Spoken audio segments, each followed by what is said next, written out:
33 વર્ષના young patient કે જેઓને એકદમથી માથું દુખવાની ફરિયાદ થઈ અને માથું દુખવાની ફરિયાદની સાથે જ વોમિટિંગ થઈ, ખેંચ જેવું થયું અને એ તુરંત બેહોશ થઈ ગયા. નજીકની હોસ્પિટલમાં લઈ જવામાં આવ્યા. ત્યાંથી અમને કીધું કે આમાં તો હેમરેજ કે સ્ટ્રોક એવું કંઈક થઈ ગયેલું લાગે છે.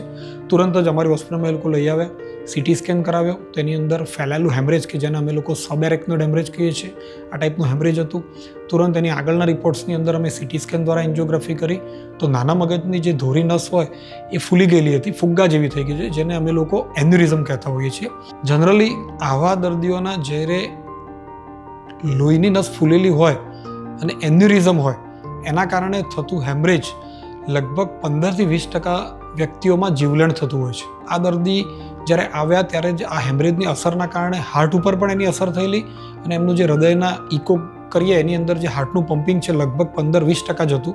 2-4 દિવસ અમે રાહ જોઈ, દવાઓ આપી, વેન્ટિલેટર ઉપરથી ધીમે ધીમે પોતે હોશમાં આવતા ગયા અને એ દરમિયાનમાં ફરીથી એમનો એક DSA નામનો રિપોર્ટ કરી અને આ એન્યુરિઝમને અમે કન્ફર્મ કર્યું અને એના પછીથી કોઈપણ જાતની ખોપડી ખોલ્યા સિવાય એન્જિયોગ્રાફી પદ્ધતિથી સાથળના ભાગે જસ્ટ સોય નાખી એન્જિયોગ્રાફી પદ્ધતિ દ્વારા એમનું એક કોઇલિંગ નામની પ્રોસિજર કરી અને ધીમે ધીમે આ પ્રોસિજર પછી અમને વેન્ટિલેટરમાંથી બહાર લાવ્યા.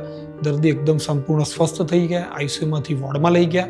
લગભગ અમારે એમને 17 દિવસ સુધી હોસ્પિટલમાં રાખવા પડ્યા હતા. સંપૂર્ણ સ્વસ્થ થઈ અને દર્દી હોસ્પિટલમાંથી રજા લીધી. હેમરેજની અંદર જે 2 રીતે થાય કે લોહીની નસ જે હોય એમાં ફાટી જાય. ફાટી જવાથી એવું થાય કે કોઈ એક હિસ્સામાં બ્લડ ફેલાઈ જાય. આવું મોટાભાગના મોટી ઉંમરના અથવા જેને બ્લડ પ્રેશરની બીમારી હોય અને બ્લડ પ્રેશર વધારે રહેતું હોય એવા દર્દીમાં જોવા મળતું હોય છે, જેની અંદર એક અંગની અંદર પેરાલિસિસ થઈ જતું હોય છે, જેને પક્ષાઘાતનો હુમલો થતો હોય છે અને આ હેમરેજિક સ્ટ્રોકના કારણે થતું હોય છે. બીજા ઘણા બધા હેમરેજીસ જેવા હોય છે કે જે આ દર્દીને હતું પર્ટિક્યુલરલી, એમાં એવું થતું હોય છે કે મગજની અંદર ફેલાયેલું હેમરેજ હોય.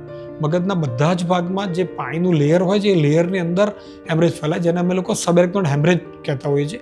તો એના દ્વારા દર્દીને સખત માથું દુખે, કંઈક ફાટી ગયાનો અહેસાસ થાય અને આવા દર્દીઓ ઘણીવાર આ દર્દીની જેમ બેહોશ થઈ જતા હોય છે.